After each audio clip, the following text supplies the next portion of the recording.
மக்களே வணக்கம். நான் உங்கள் பொன்வேல் பாண்டியன். இந்த பதிவில் நம்ம பார்க்க போகிறது ஒரு முக்கியமான நபரின் பெயர் திரு மாதவ் காட்கில். சரியா? சுற்றுச்சூழல் ஆர்வலர், சுற்றுச்சூழல் ஆய்வாளர். இந்த ஒரு பேரு அப்படின்னு நமக்கு சொல்லலாம். அப்படின்னா அதில் முக்கியமான நபர் தான் மாதவ் காட்கில். மகாராஷ்டிரா மாநிலத்தை சேர்ந்தவர். சமீபத்தில் காலமாக இருக்கிறாங்க. சரிங்களா? ஓகே, இவருடைய சாதனைகள் என்ன சொல்லி பார்க்கலாம். சுற்றுச்சூழல் ஆராய்ச்சியில் சிறப்பான முறையில் இவருடைய பங்களிப்பு இருந்ததுனால இந்திய அரசானது 1981ஆம் ஆண்டில் பத்ம ஸ்ரீ விருதினையும் 1986ஆம் ஆண்டில் பத்ம பூஷன் விருதையும் வழங்கியிருக்கிறாங்க. அது மட்டும் இல்லாமல் 2006ஆம் ஆண்டில் சாந்தி ஸ்வரூப் பட்னாகர் அப்படிங்கிற இந்த சயின்ஸுக்கான ஒரு முக்கியமான விருதையும் வழங்கியிருக்கிறாங்க மாதவ் காட்கில் அவர்களுக்கு.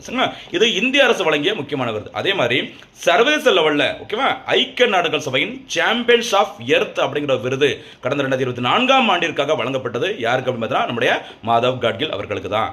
அதே மாதிரி சுற்றுச்சூழலுக்கான நோபல் பரிசு என்று அழைக்கப்படும் அந்த டெய்லர் பரிசு சொல்லுவாங்க. அந்த டெய்லர் பரிசை 2015ஆம் ஆண்டில் பெற்றவர் நம்முடைய மாதவ் காட்கில் அவர்கள். இது மட்டுமல்லாம ஒரு முக்கியமான ஒரு கமிட்டிக்கும் தலைவராக இருந்தாங்க. என்ன கமிட்டி அப்படின்னு பார்த்தீங்கன்னா மேற்கு தொடர்ச்சி மலை நிபுணர் குழுவின் தலைவராக இருந்தவர். அதுல அந்த குழுவின் தலைவராக இருந்த பிறகு அவர் வெளியிட்ட அறிக்கை பார்த்தீங்கன்னா மாதவ் அறிக்கை அப்படிங்கிற ஒரு பெயர் கூட சொல்லுவாங்க. மொத்தத்தில் சுற்றுச்சூழல் ஆர்வலர் அப்படின்னாலே நமக்கு ஞாபகம் வேண்டிய முக்கியமான நபர் மாதவ் காட்கில். மறந்துடாதீங்க.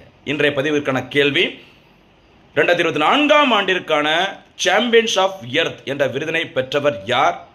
அதே மாதிரி மாதவ் காட்கில் அவர்களுக்கு எந்த ஆண்டிற்கான அந்த சாந்தி ஸ்வரூப் விருது வழங்கப்பட்டது? இதற்கான பதில்களை கமெண்ட்ல சொல்லுங்க.